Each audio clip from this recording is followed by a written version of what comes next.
తల్లిదండ్రులు వచ్చినారు. మీరేదో పిల్లలకు కూడా ఒక మిస్కాన్సెప్షన్ కాంప్లెక్సిటీ డెవలప్ చేయకండి. మీరు మాట్లాడే మాటల్లో ఏమవుతుందంటే మేము చదివివ్వలేము కాబట్టి, డబ్బులు లేవు కాబట్టి మిమ్మల్ని ప్రభుత్వ స్కూల్లో పంపిస్తున్నామని ఎప్పుడు మాట్లాడద్దండి. ఇది మన హక్కు. మనకు ప్రభుత్వాల దగ్గర విద్య కానీ ఆరోగ్యం కానీ సంపాదించుకునేటువంటి హక్కు మనకు భారత ప్రభుత్వం కల్పించింది, భారత రాజ్యాంగం కల్పించింది అనేది బలంగా నమ్మమని చెప్పేసి కూడా తల్లిదండ్రులకు కోరుతా ఉన్నాను. ఇలాగా పిల్లలు అద్భుతంగా మాట్లాడినారు. నేను అడిగిన ఎవరు నేర్చుకున్నారా అని చెప్పేసి, వాళ్ళకి ఎవరు నేర్పించలేదంటే నిజాయితీ చెప్తున్నారమ్మా, నేర్పించలేదని. Very good, I appreciate the qualities. నిజంగా అద్భుతమైనటువంటి స్పీచ్ ఇచ్చున్నారు వాళ్ళు, ఇంప్రెసివ్.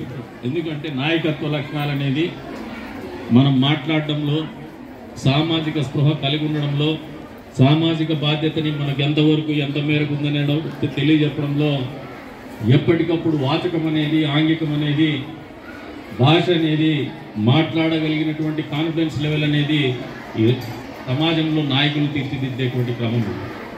వాళ్ళు ట్రిపుల్ లేకపోయేసి ఏదైనా సాఫ్ట్వేర్ కంపెనీలో జాయిన్ అయినా they will be leaders in that particular field. ఆ పర్టికులర్ లైన్ ఆఫ్ యాక్టివిటీలో నాయకురాలుగా ఎదగలుగుతారు. ఈ రోజున రాజకీయాల్లోనే చూస్తే కోట్ల రూపాయలు కేవలం తల్లికి వందనం పథకానికే ఎందుకు కేటాయించినారంటే ఎన్నికల్లో హామీ ఇచ్చినామనే కాదు, దీని వెనుక ఒక ఆలోచన ఉంది. గౌరవనీయులు నారా చంద్రబాబు నాయుడు గారు ఈ రోజున ప్రపంచంలో 4వ అతిపెద్ద ఆర్థిక వ్యవస్థగా భారతదేశం ఎదుగుతున్నటువంటి క్రమంలో ఈ స్థాయికి రావడానికి మనకు ఉన్నటువంటి వనరులు ఏమంటే, మొదటి వనరులు కానీ ప్రాధాన్యత క్రమంలో ఉన్నటువంటి వనరులు కానీ ఏంటంటే యువత. కానీ వచ్చే రోజుల్లో మనము ప్రపంచ దేశాల్లో అగ్రస్థానానికి ఎదగాలంటే ఈ యువత అంతరించిపోకుండా, జననాల సంఖ్య తగ్గిపోకుండా కాపాడుకోవాల్సినటువంటి బాధ్యత ప్రభుత్వాల మీద ఉందనే ఒక ఆలోచనతోనే, దూరదృష్టితోనే పిల్లల్ని ఎక్కువగా కనమని చెప్పేసి ప్రోత్సహిస్తూ, పిల్లల కంటే మీ కుటుంబం మీద ఆర్థిక భారం ఉండకూడదనే ఆలోచనతోనే తల్లికి వందనం కింద డబ్బులు ఇస్తున్నారు. కానీ ఎన్నికల్లో గెలిచినందుకు మాత్రమే కాదనేది వచ్చినటువంటి తల్లిదండ్రులందరూ కూడా తెలియజేస్తాను.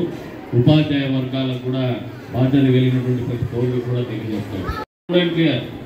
ఈ ప్రభుత్వం యొక్క ఆలోచన విధానాన్ని ప్రస్ఫుటం చేస్తుంది, స్పష్టంగా తెలియజేసేటువంటి కార్యక్రమాలు ఇవన్నీ కూడా.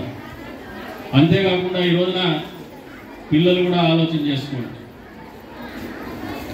నారా లోకేష్ గారు అత్యున్నతమైనటువంటి విద్యను అభ్యసించి రాజకీయాల్లోకి వచ్చిన తర్వాత, రాజకీయాల్లో ఈ రోజున మీకు విద్యాశాఖ మంత్రిగా ఇట్ ఈస్ ఛాలెంజింగ్ టాస్క్. విద్యాశాఖ అంటే ఎప్పుడు కూడా నిరంతరం విమర్శలకు గురయ్యేటువంటి శాఖ. చాలా బాధ్యతతో, బరువుతో కూడుకున్నటువంటి శాఖ. కొత్తదనాన్ని ప్రవేశపెడితే మామూలుగా విమర్శలు అనేది నిరంతరం వెంటనే మొదలవుతాయి. అయినప్పటికీ విమర్శలకు వెరవకుండా ఈ రోజున పిల్లలుగా చెప్పండి, మీకు లగేజు బ్యాగేజు తగ్గిందా లేదా? గట్టిగా చెప్పాలా? నేను చెప్పే ప్రశ్న అర్థమైందా? ఏ రకంగా తగ్గింది? పుస్తకాలు లేదంటే ప్రభుత్వ ఉద్యోగస్తులే అవుతారో, లేదు మళ్ళీ అధ్యాపక వృత్తిని స్వీకరిస్తారో, కానీ బాధ్యత కలిగినటువంటి వ్యక్తులుగా తీర్చిదిద్దేటువంటి కార్యక్రమము సజావుగా చేయాలనే ఆలోచనతోనే ప్రభుత్వము ఆర్థికంగా ఇబ్బందులు ఉన్నప్పటికీ కూడా ఈ రాష్ట్రంలో మిమ్మల్ని విస్మరించకూడదు, భవిష్యత్తుని విస్మరించకూడదు. పిల్లల్ని విస్మరిస్తే భవిష్యత్తును విస్మరించినటువంటి వాళ్ళం అవుతాం, విద్యను విస్మరిస్తే భవిష్యత్తును విస్మరించినటువంటి వాళ్ళం అవుతామని ఒకే ఒక సత్సంకల్పంతోనే ఆర్థికంగా భారమైనప్పటికీ కూడా 10,000 కోట్ల రూపాయల డబ్బులు వెచ్చించి మరీ తల్లికి వందనం కార్యక్రమం చేస్తాం. అంతేకాకుండా ఈ రోజున గత ప్రభుత్వాలకి ఈ ప్రభుత్వాలకి మీరు తేడా గమనిస్తే, గతంలో ఇచ్చినటువంటి యూనిఫామ్ ఒక ఆయన పేరు పెట్టుకొని ఆయన ఇంట్లో డబ్బులు ఇచ్చినట్టు అసలు ప్రజలకు కానీ, ఈ దేశానికి కానీ, ఈ రాష్ట్రానికి కానీ ఏమాత్రము సంబంధం లేనటువంటి ఓ వ్యక్తి పేరు తన ఇంట్లో డబ్బులు ఇచ్చిన విధంగా ఆయన పేరు పెట్టుకుని ఆ పథకాన్ని ప్రారంభించారు. కానీ ఈ ప్రభుత్వానికి ఒక బాధ్యత ఉంది. ఈ భారతదేశంలో ఎవరైతే దేశం కోసం ఉపయోగపడ్డారు, స్వలాభాపేక్ష లేకుండా 10 మంది కోసం వాళ్ళ జీవితం ఆదర్శంగా గడిపినారు. వారి పేర్ల మీద ఈ రోజున సర్వేపల్లి రాధాకృష్ణన్ పేరు మీదే మీకు యూనిఫామ్ ఇవ్వడం కావచ్చు, షూస్ ఇవ్వడం కావచ్చు, పుస్తకాలు ఇవ్వడం కావచ్చు. అంతే స్థాయిలో మధ్యాహ్నం పూట భోజనం కూడా ఒక అన్న గోరుముద్ద కాకుండా ఎవరైతే పేద ప్రజలకు నిత్యం తన సొంత డబ్బుతో తనకున్నంత వరకు 10 మందికి అన్నం పెట్టి కడుపు నింపి పేదల ఆకలి తీర్చినటువంటి మహిళా శక్తి డొక్క సీతమ్మ గారి పేరు మీద చేయడం కూడా మీరందరూ కూడా గమనించుకోవాలని చెప్పేసి చెప్తాను.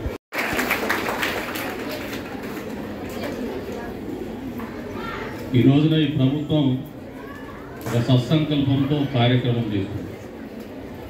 తల్లుల్ని గౌరవించాల, మహిళల్ని గౌరవించాలనే ఆలోచనతోనే అంతే స్థాయిలో కుటుంబాల్లో పిల్లలు భారం కాకూడదు, పిల్లల చదువు భారం కాకూడదనే ఆలోచనతోనే తల్లికి వందనం అనే ఒక పథకం కింద ఇంకా ఎంతమంది పిల్లలు చదువుకుంటూ ఉంటే అర్హులైనటువంటి వాళ్ళందరికీ కూడా